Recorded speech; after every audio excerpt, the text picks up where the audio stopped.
guys, welcome back to the But God YouTube family page. I almost forgot the name of it because it's been so long since we made a video. Today it's just me. I've been wanting to, for a few months, kind of make a video about the books I've been reading and just any insights I had from them. Probably not very many of those because I'm just a regular person like you, but I do want to walk you through some of those and kind of where the reading came from. Last year, towards the end of the year, I just kind of felt like I wanted to read more. I felt like I was watching a lot of TV, a lot of Netflix, and just not doing a lot of anything. Cordy and I are really into movies, so we rent a lot of movies and Redbox a lot of movies. But I really just wanted to get back to reading. I know when I was younger, I loved reading a lot, and I just feel like I kind of lost my imagination for it. So I just kind of been forcing myself to read instead of watching so many movies, although there's probably still plenty of those. So first off though, I got this list, and I'll put a link in the description down there. This nice list of kind of like just a better way to pick some different books, so you're not just reading 50 of the same books that you always read or that kind of thing, to kind of switch up what style of book you're reading or like what it's about. So I'll put a link down below for this. I believe it's from Tim Challies and his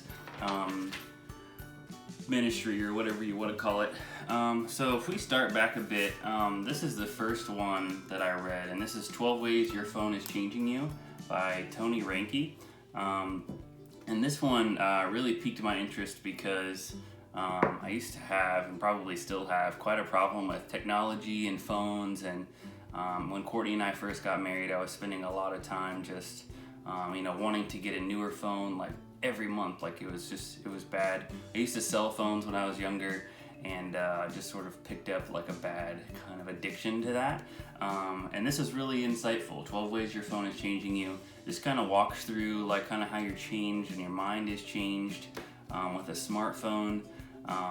This actually sparked, I'll leave a link to the article I wrote, but I did 30 days with just a flip phone towards the end of last year, I think. And that was really kind of difficult and freeing and awesome at the same time. So it was kind of a lot of things. But this is kind of the book that that sparked that. So this is a really, really good read. Not super long either. After that, I actually started this book probably a year ago or more, and it just took me a long time to get through it. If you've ever read a C.S. Lewis book, this is The Problem of Pain by C.S. Lewis. They can be really, really deep. And like you read a few pages and you're like, I don't even know what I just read, and you kind of have to reread it or just kind of move on, because they can be pretty tough reads. This one was really interesting, just kind of how how God can allow suffering in the world and sin and death and illness and children dying, and that kind of thing. So it's a pretty intense book. Also not very long, but it'll take you a lot longer to read it probably than you think. Alright, so after this one, let's see, what do we have? This book here was really, really good. This is I Declare War by Levi Lusko, who is a pastor of a church here in the U.S. somewhere. I couldn't tell you where. I hadn't heard of him much before I read this book, to be honest. I had heard a couple of like 60 Seconds of Hope little clips on the radio of him. This one's really good though. It's kind of just about like, the thing says 4 keys to winning with yourself, so let me just read that.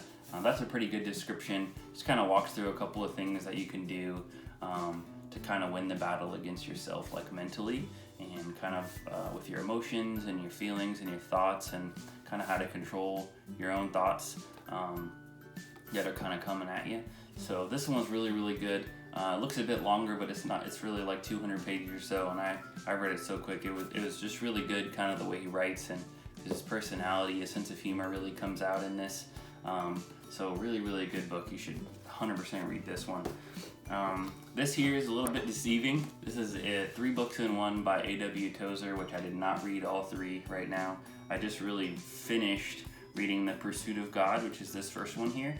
And I started reading it probably 2 years ago and got maybe halfway through it. So I read probably the second half of that. That's really good.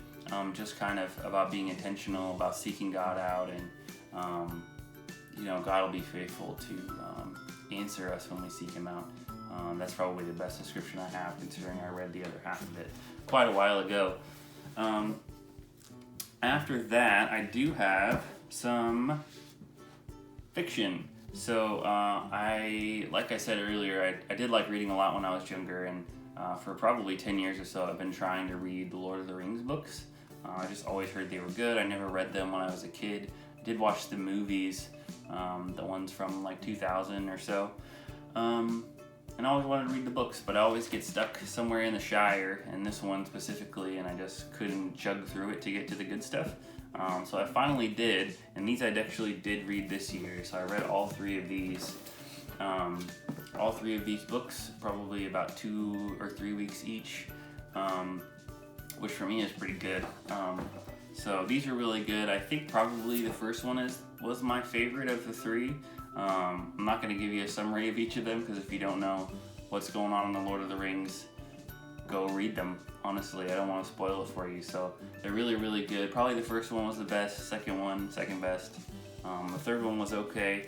It just kind of had a lot of oddities in it that I didn't like as much. But definitely these two are 5 stars. This one's probably 4 stars. So not that we're starring any of the other books, but thought I should let you know what they are. After that, I have a couple that I read that were either like library books or on my Kindle or something, so I don't have a physical book to show you, as fun as that is. But first one I had on here was Unashamed, which is an autobiography by Lecrae, which was really, really, really good for me. I'd seen it a couple of years ago in the store and thought that's probably interesting. I like Lecrae's music. Seemed like they had always kind of come off the Christian vibes like the farther along he gets, but the book gave me a lot of insight into kind of why that is and why he doesn't want to be labeled a Christian rapper, which just seems odd, as a Christian. Like, why wouldn't you want to be labeled as one? But there's a lot of good stuff in there, a lot about his upbringing and his childhood. Really, really, really good book. Just have more respect for an artist or a celebrity or whatever you want to call them, to see so much of their life behind the scenes. So I'm looking forward to reading a couple more biographies of that type this year, hopefully. Haven't any picked out yet, but the next one was actually a graphic novel on my list. It's one of the items on that list that I'll put in the description below. But I read Batman The Dark Knight Returns. I actually read all that on my phone one weekend, and it was so good, just so good. Like, I was surprised by how good it was. I haven't read a graphic novel for probably a decade or so, when I read Watchmen before the movie came out, which was pretty good as well. But this one I think was better just because it's Batman, and it's a more knowable character and kind of just more interesting, I guess, in that way. Really, really like that though. I just got it from the Libby app on my iPhone and just read it on there because they just kind of check out digital library books, so that's really cool. Definitely recommend trying that out. But that book was really good. Another short book I read on here is called Alive to Wonder by John Piper, and it's just kind of about the influence that C.S. Lewis had on him when he was younger and kind of throughout his ministry. It's really, really good. If you just go to desiringgod.org, which is John Piper's ministry's website, you can actually download that ebook for free. So that's where I got it. Didn't pay anything, so definitely check that out. Good free book to read for sure, now that you're all stuck at home from this virus. The last book I have on here was probably the best book I've read in quite some time. This was Recursion by Blake Crouch, and it's kind of a sci-fi fantasy novel about a false memory syndrome where people are kind of inheriting these memories, and then they wake up one day and they like have memories of living 2 different lives, and just kind of how that plays out is really, really good. I read a book of his called Dark Matter about 1.5 years ago or so, and that book is also phenomenal. These are probably 2 of my favorite books in general that I've ever read.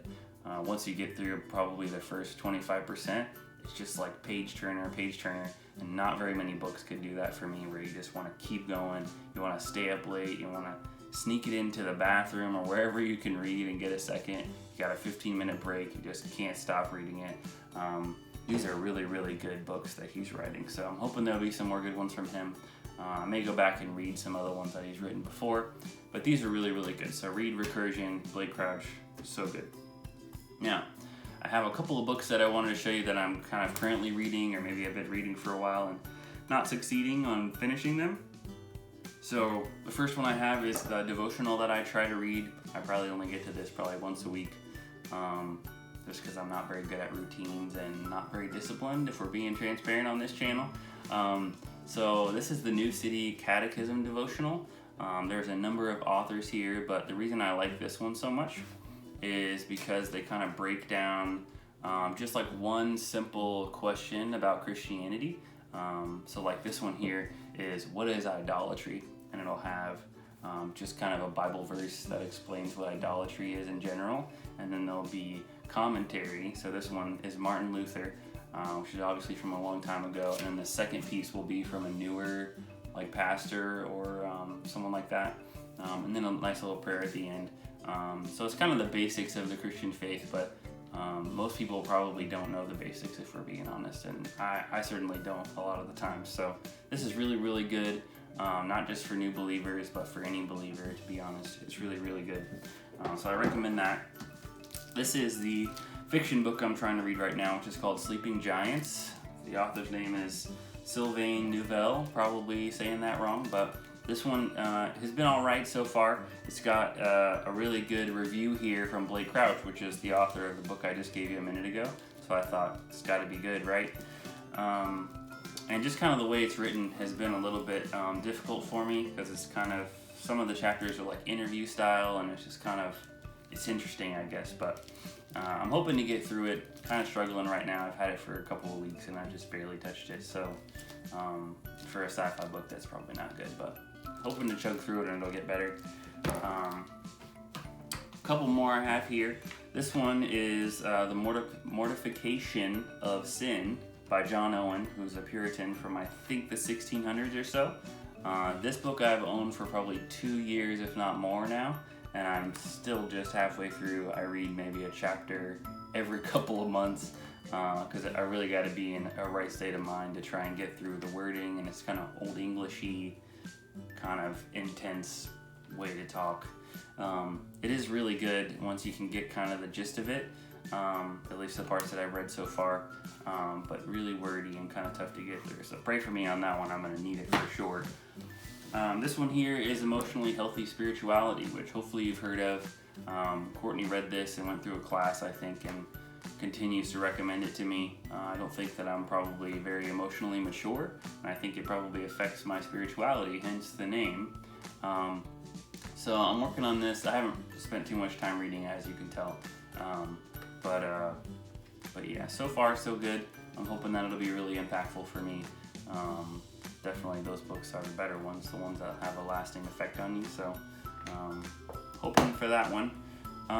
Let's see, I don't think I have anything else here. I am kind of working my way through The Inferno by Dante Alighieri, but I put that down a week or two ago.